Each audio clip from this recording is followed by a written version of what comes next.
네, 뉴스룸을 시작하겠습니다. 한국 경제를 한파가 덮치고 있습니다. 당장 새해 첫 달인 지난달에 우리 수출이 주저앉았습니다. 지난해 같은 달과 비교해서 무려 17% 가까이 줄었습니다. 수출이 이 지경에 처한 건 반도체 불황 탓이 큽니다. 반도체 수출액이 1년 전에 비해서 40%도 넘게 떨어진 겁니다. 상황이 이러다 보니 IMF는 올해 세계 경제 성장 전망치를 조금씩 올려 조정하면서도 우리나라의 성장률만 계속 낮춰가고 있습니다. 주요 지표가 줄줄이 아래로 향하는 경제 겨울인 겁니다. 먼저 우리 경제의 버팀목이어야 하는 수출이 처한 심각한 상황을 김도훈 기자가 보도합니다. 462억 7천만 달러, 새해 첫 달 받아든 수출 성적표입니다.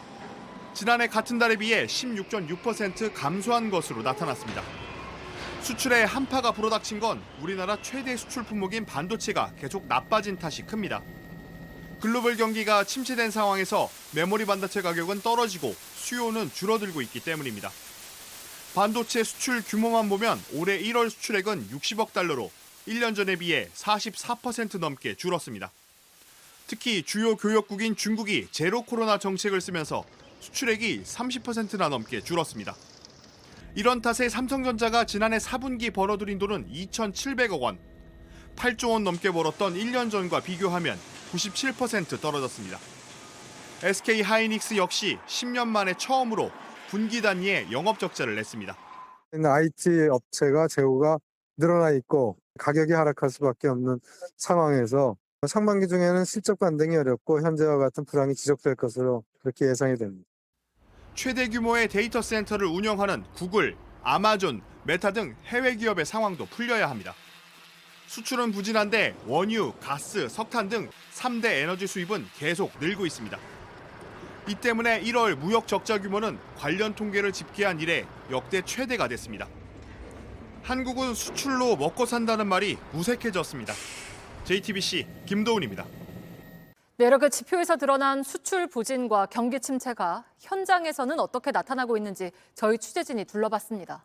재고를 판매하는 업체의 물류창고에는 TV나 노트북 등 포장도 뜯지 않은 2월 상품들이 겹겹이 쌓여 있었습니다. 또 수출공단 근처의 식당 주인은 외환 위기보다 더 어려운 시기라고 말했습니다. 김태형 기자입니다. 경기 고양의 한 재고 판매 업체 물류 창고입니다. 1,300제곱미터 규모의 창고 안엔 TV, 밥솥 등 각종 가전제품이 겹겹이 쌓여 있습니다. 대부분 포장도 뜯지 않은 2월 상품입니다. 지금은 오히려 재고가 더 많이 쌓이고 있습니다. 작년 대비 올해 한 35% 정도 재고 컨설팅 문의가 들어왔고요. 수출업체들이 모여있는 수도권 한 공단도 직격탄을 맞았습니다. 이곳에서 24년째 식당을 운영하는 이모 씨는 조만간 식당 문을 닫을 생각입니다. 식당 장부엔 기존 계약을 맺었던 업체들이 매달 하나둘 지워지고 있습니다. 문 닫았어요. 진짜 이 정도로 심할 줄은 몰랐어요. 들어오실 때 다 인상들이 안 좋으세요. 그것만 봐도 얼굴 표정만 봐도 아 지금 일이 있구나 없구나. 수백만 원의 식비를 내지 못하고 도망간 업체까지 있었습니다. 지금 상황이 IMF 때보다 경기가 안 좋아서 너무 불황인 것 같아요. 제가 매장 2개를 했는데 하나를 폐업할 정도입니다. 수출 부진의 그림자는 내수 시장에도 짙게 드리워져 있습니다. 유명 가전제품 대리점들이 할인 행사를 통해 재고떨이에 나섰지만 역부족입니다. 인천의 한 대기업 가전제품 서비스 센터. 창고에 빈자리가 가득합니다. 꽉 차 있어. 2단까지 쌓여 있고 1단도 채우기가 어렵죠. 가전제품을 설치하는 일감도 하루 평균 3분의 1 수준으로 뚝 떨어졌습니다. 지금 7년 중에 입사해서 지금 제일 어렵습니다. 저녁에 배달하시는 분들이 계시고 퇴사하시는 분들이 있고.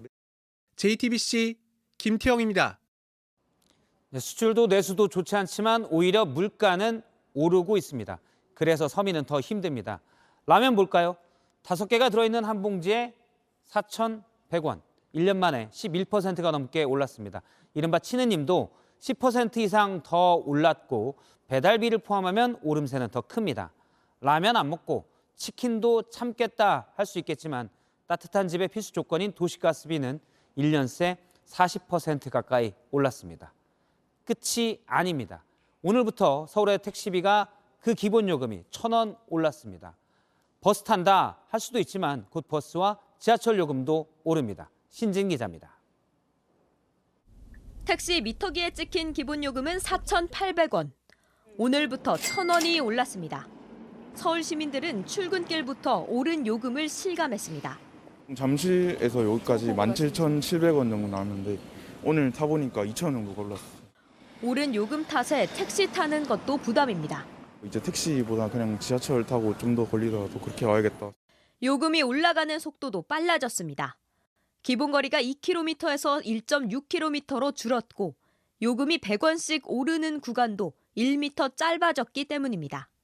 직접 택시를 타봤습니다. 당산역에서 서울시청까지 11km 거리를 평소와 같은 시간, 같은 경로로 달렸습니다. 어제까지 요금은 13,000원 정도였지만 이번엔 15,500원이 나왔습니다. 2,500원가량 더 낸 겁니다. 도움이 조금 되겠죠. 많이 어려우세요. 시간당 한 10,000원 안 친다고 봐야 돼요. 기름값 빼고 나면. 하지만 요금이 오른 만큼 손님이 줄어들 것이라는 우려도 나왔습니다.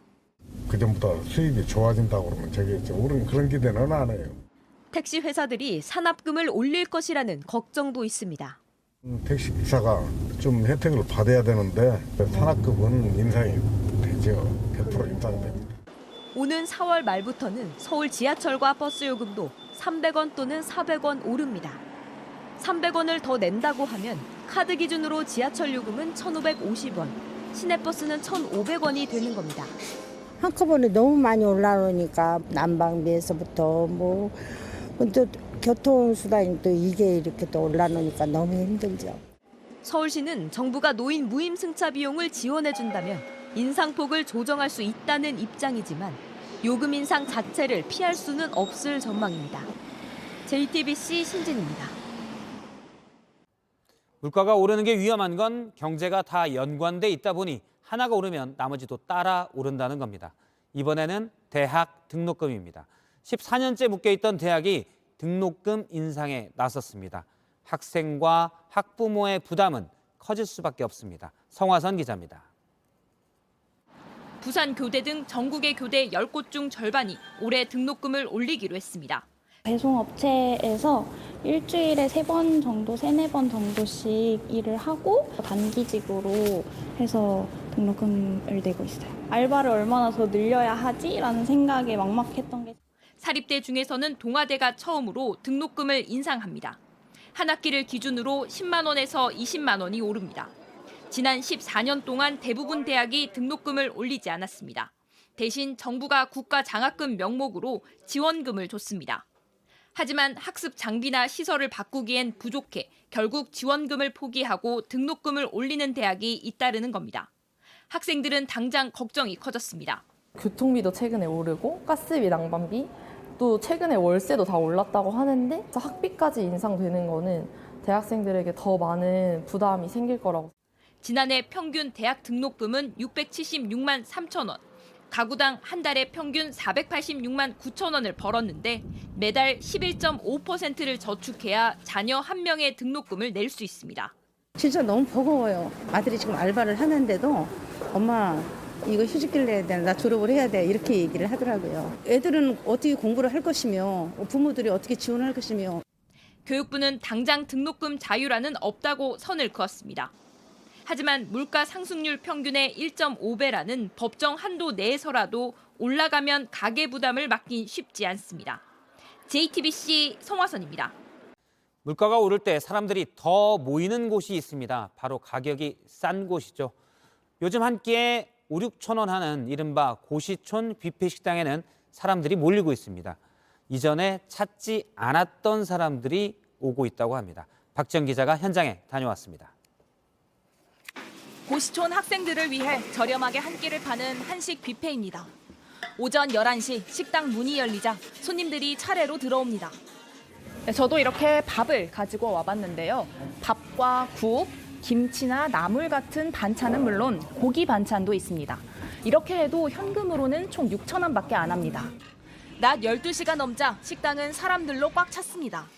이 중엔 학생도 있지만 여기는 그래도 좀 다른 지역에 비해 좀 덜 비싼 편인데 이제 좀 여기만 나가면은 조금 많이 비싼 것들이 많아서 좀 먹는데 조금 멈칫하는 것 같아요.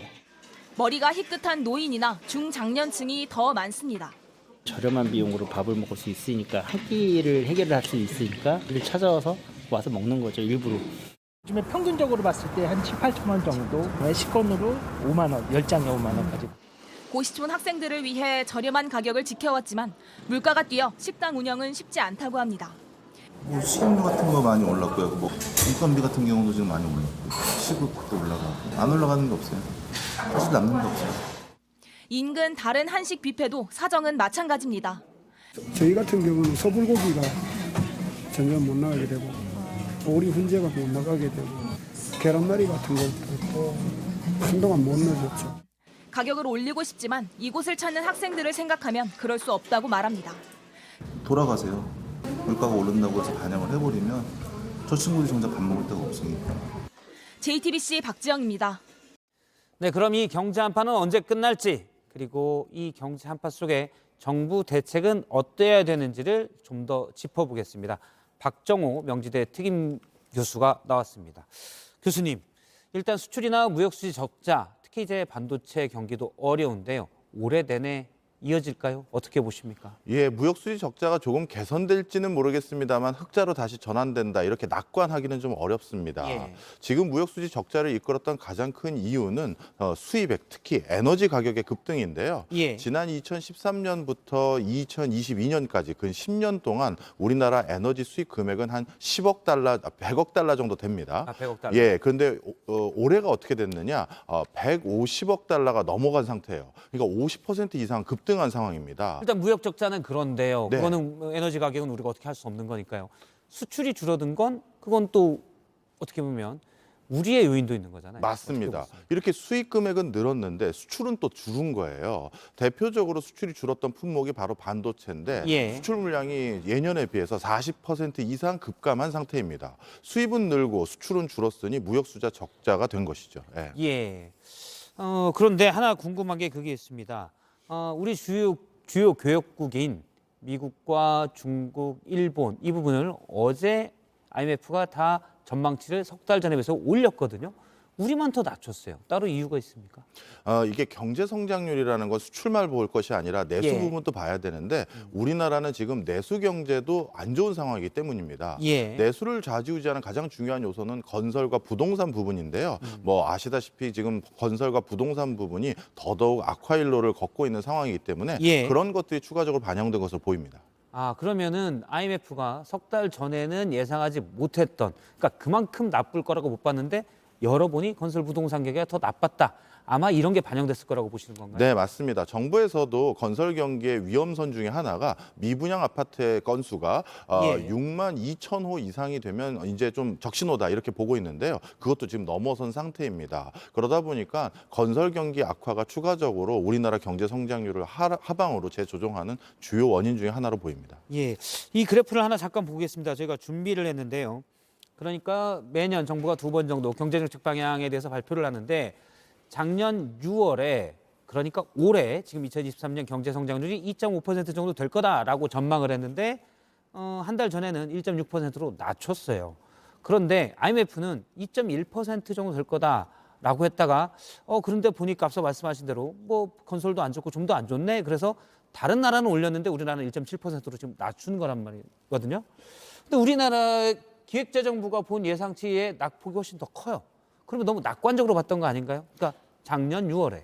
네, 작년 6월에는 우리나라의 대표적인 수출 품목에 해당되는 반도체나 이런 것들에 대해서 예. 지금과 같이 커다란 낙폭을 보일 것이라고 생각하지는 못했었습니다. 뿐만 아니라 자동차나 이런 것은 아직까지 견조한 흐름을 유지할 예. 거라고 전망했거든요. 그런데 이번 달부터 벌써 우리나라 대표적인 자동차 회사들의 판매 추이가 급감하기 시작했어요. 바로 이런 것들은 작년에 비해서 정부에서 낙관적으로 봤던 부분에서도 예. 이렇게 부정적인 신호로 바뀌어가고 있는 상황입니다. 예. 물론 뭐 예측할 수 없는 변수들도 많이 있지만 지금 표로 보면 작년 6월에 기획재정부, 작년 10월에 IMF를 보면 사실 우리가 훨씬 더 한 달 전이긴 하지만 더 좋게 봤었거든요. 그래서 처음엔 좀 좋게 보다가 한 달 전엔 나쁘게 보고 이런 예측치가 좀 잘못된 거 아니냐. 그러다 보면 예측을 잘못하게 되면 대처도 잘못되잖아요. 당시의 정부의 대책 등에 대해서는 어떻게 보십니까? 예, 사실 지금 정부가 이렇게 경기가 안 좋을 때는 항상 공공 발주 등을 통해서 경기를 호전시킬 마중물들을 만들어야 되는데요. 예. 최근에는 물가가 너무 높다 보니까 정부가 재정 지출을 추가적으로 할 수도 없는 상황입니다. 그러다 보니까 이런 전망치에 대한 어떤 편차도 물론 지적일 수도 있지만요. 예. 그거보다도 더 중요한 것은 물가가 이렇게 고공행진을 하고 있는 상황에선 재정 지출을 통한 경기 부양도 할 수 없는 게 지금의 좀 딜레마다 이렇게 말씀드리고 싶어요. 재정 지출에 부담이 된다라는 말씀이시죠. 네. 그런데 궁금한 게 작년 6월에 저렇게 2.5% 정도 할 거예요라고 했다가 사실은 그 다음에 세제 개편안이 나왔거든요. 한두 달 정도 뒤에. 그래서 세수 감소액이 연평균 앞으로 5년 동안 13조 원 정도 돼요. 그러니까 지금 재정 지출이 힘들다고 하는데 작년에 앞으로 세금을 많이 깎아줄게요라고 했거든요. 이건 어떻게 봐야 됩니까? 네, 이 세금을 깎아주는 이유들 중에 여러 가지는 정부에서 세금을 덜 거둘 테니 자발적인 경제 활동을 좀 적극적으로 유도하려는 목적이 있었던 것으로 보여집니다. 예. 근데 민간 경제가 지금 급격히 위축되는 상황에서 그것을 단순히 세수 인하를 통해서 기대하기는 좀 어려워요. 그렇다면 추가적으로 정부가 직접적으로 나서야 될 상황인데 일본 같은 경우는 정부가 직접적으로 나서고 있는 상황이고 미국은 경기가 아직 그렇게 나쁘지가 않습니다. 고용 부분은 아주 좋은 상황이고요. 그런 상황에서 다른 나라 같은 경우는 경제 성장률을 상방으로 조정할 수 있는 충분한 요인이 있지만 국내에서는 민간도 정부도 경기 상승에 어떻게 보면 버팀목이 될 수 있는 여지가 부족하기 때문에 어떻게 보면 다시 하방으로 재조정한 것으로 보입니다. 경기를 자극하는데 그냥 민간 투자 활성화를 유도할 수도 있고 또는 정부의 재정을 투입하는 걸 수도 있는데 지금 경제가 급격히 전망치보다 안 좋아졌는데 재정 부담이 현재는 있다는 말씀으로 이해를 하겠습니다. 박정호 명지대 특임 교수와 함께 짚어봤고요. 보다 자세한 얘기는 뉴스룸 뒤에 이어지는 뉴스룸 뒤에서 더 얘기를 하겠습니다. 좀 기다려 주시기 바랍니다.